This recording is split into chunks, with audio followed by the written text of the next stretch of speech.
Okay, my name's Anise Darkwar. I'm the founder of Rhondda Valley. Sorry, I've got a lot.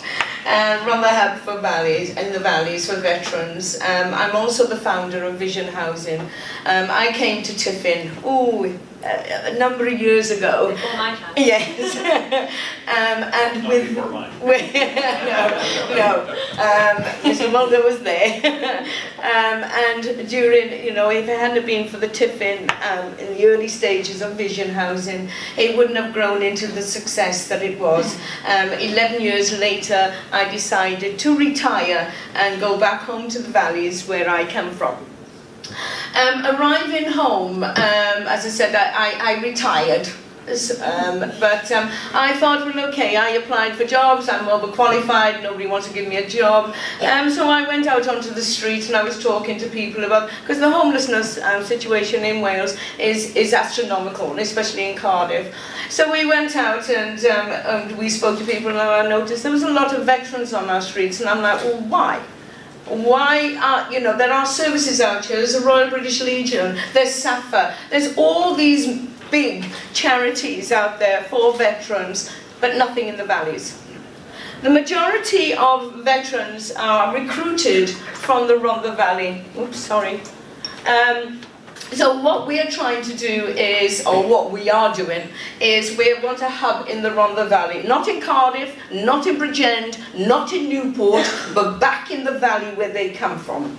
The valleys has been stripped of everything. It's shocking. I've been away 30 years. There was nothing there when I grew up.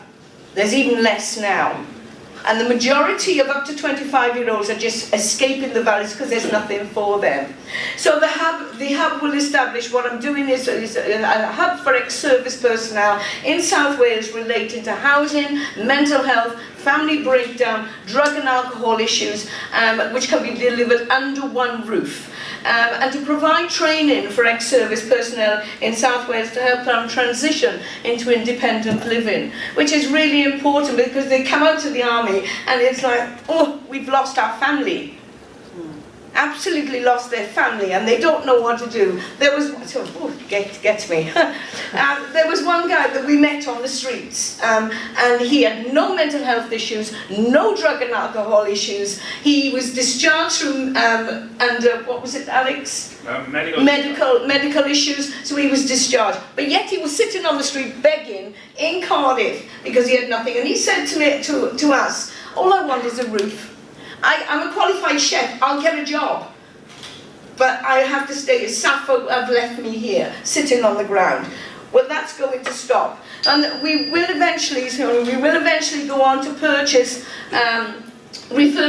properties, refurbish them and deliver them and put ex-service personnel in them for them to live independently with support around them, because that's vital. Initially, I'm not an expert on veterans, but what I am an expert on, and I've proven this, and I've had an independent evaluation with Vision Housing, and we proved to reduce reoffending across London. This is what I want to do again, is pick up these guys. These guys are guys that help me sleep in my bed. So what I'm actually looking for, what I've done, I've met with them, ministers and MPs, I've raised some funds already, I have support from local veterans, I've secured the building. It was 15,000 a year, I got a year free, 5,000 next year and 8,000 the following year. Never mind, forget the 15,000 a year. I've secured some furniture, I've also got the support from the RBL, and secured support in kind from the Welsh Co-op Centre. They've been absolutely marvellous. And also, which was a surprise to me, but I contacted her, is Tony McLeland, who's 18 years at the Ministry of Justice, and recruited the board, becoming a member of Social Business Wales. And what they do is they assist you with governance, finances, structure, business planning, and any other assistance would be welcomed, because it's a long journey. Sorry, I've run out of time.